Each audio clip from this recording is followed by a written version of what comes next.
Welcome to என் இனிய சமையலறை. இன்றைக்கி நம்ம சேனலில் ரொம்ப சூப்பரான தவா சிக்கன் ஃப்ரை எப்படி செய்கிறது நான் சொல்லித்தர போகிறேன். ரொம்ப சிம்பிளாக இருக்கும், அதே சமயம் ரொம்பவே டேஸ்ட்டாக இருக்கக்கூடிய ஒரு ரெசிபி. பார்க்குறதுக்கே ரொம்ப அட்ராக்டிவாக இருக்குல்ல.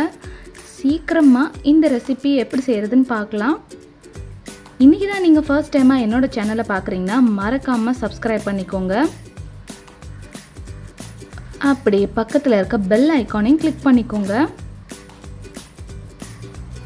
நான் 300 கிராம் சிக்கனை நல்லா க்ளீன் பண்ணி வச்சுருக்கேன். இதுதான் தேவையான பொருட்கள். தக்காளி 1, பச்சை மிளகாய் 2, இஞ்சி பூண்டு 1 டேபிள் ஸ்பூன், எண்ணெய் 3 டேபிள் ஸ்பூன், மஞ்சள் தூள், மிளகாய் தூள், சிக்கன் மசாலா, உப்பு தேவையான அளவு, கருவேப்பிலை, கொத்தமல்லி இலைகள். அவ்வளோதாங்க. இந்த ரெசிபிக்கு அருமையாக செஞ்சு அசத்திடலாம் வாங்க. சிக்கனை நல்லா க்ளீன் பண்ணி வச்சுருக்கேன். அதில் 1/4 ஸ்பூன் மஞ்சள் தூள் சேர்த்துக்கிறேன். உப்பு தேவையான அளவு சேர்த்துக்கோங்க. எலுமிச்சை சாறு சேர்த்துருக்கேன். 1/4 ஸ்பூன் சேர்த்தா போதுமான அளவாக இருக்கும்.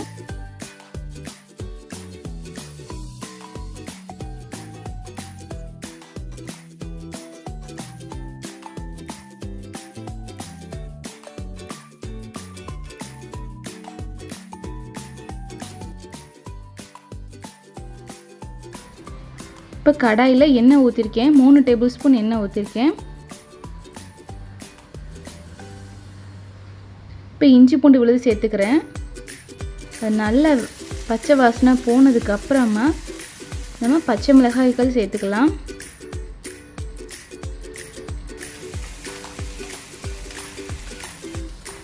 ஒரு 2 நிமிஷம் நல்லா வதங்கட்டும். அதுக்கப்புறமா நம்ம ஊற வச்சுருக்க சிக்கனை சேர்த்துக்கிறேன்.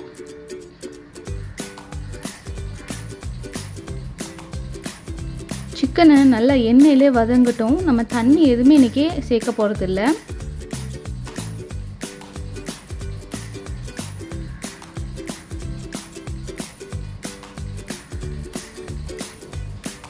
சிக்கன் நல்லா ஹாஃப் குக் ஆனதுக்கப்புறமா நம்ம அடுத்த பொருட்களை சேர்த்துடலாம்.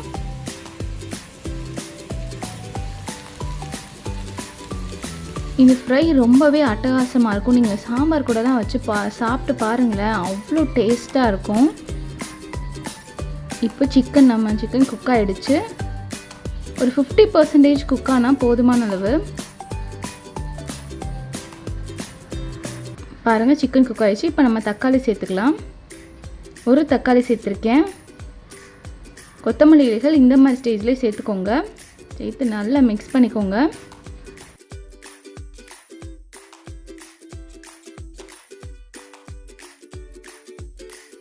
மிளகாய் தூள் 1 ஸ்பூன் சேர்த்துருக்கேன். Chicken masala 1 spoon. உப்பு கொஞ்சம் தேவையான அளவு. நம்ம சிக்கனில் ஏற்கனவே பிசைஞ்சு வைக்கும்போது அதிலே சேர்த்துருக்கோம். அதனால் இதுக்கு தேவையான அளவு மட்டும் உப்பு சேர்த்துக்கோங்க. மசாலா எல்லாமே சிக்கனோட கோட் ஆகிற மாதிரி வதக்கிக்கோங்க. தக்காளி எல்லாமே மசியட்டும். மசிஞ்சதுக்கப்புறமா நம்மளுக்கு ரெடி ஆகிடும். இப்போ மூடி போட்டு ஒரு 15 நிமிஷம் வேக வச்சிடலாம். பாருங்களேன், அதுலேருந்து தண்ணி, ஆயில் எல்லாமே ரிலீஸ் ஆகிருக்கு. இப்போ கொஞ்சம் ட்ரை ஆனதுக்கப்புறமா நம்மளுக்கு அருமையான தவா சிக்கன் ஃப்ரை ரெடி ஆகிடுச்சு. இப்போ கொஞ்சமாக கருவேப்பிலை இலைகள் சேர்த்துருக்கேன்.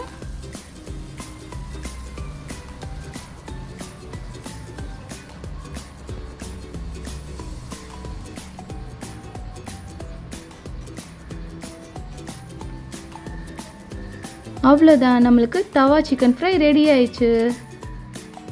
இப்போ ஒரு சூடான சாதத்தோட சப்பாத்தியோட பரிமாறும்போது ரொம்பவே அட்டகாசமாக இருக்கும்.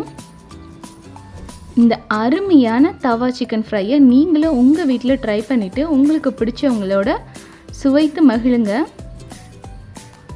பாருங்களேன், பீசஸ்லாம் எவ்வளோ சாஃப்டாக வெந்திருக்கு. நம்ம தண்ணியே ஆட் பண்ணாமல் ரொம்பவே அட்டகாசமாக வெந்திருக்குல்ல.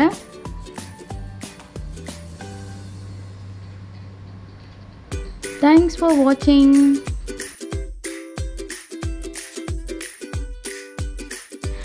இதே மாதிரி சூப்பரான இன்ட்ரெஸ்டிங்கான ரெசிபியோடு நான் அடுத்த வீடியோவில் உங்களை சந்திக்கிறேன்.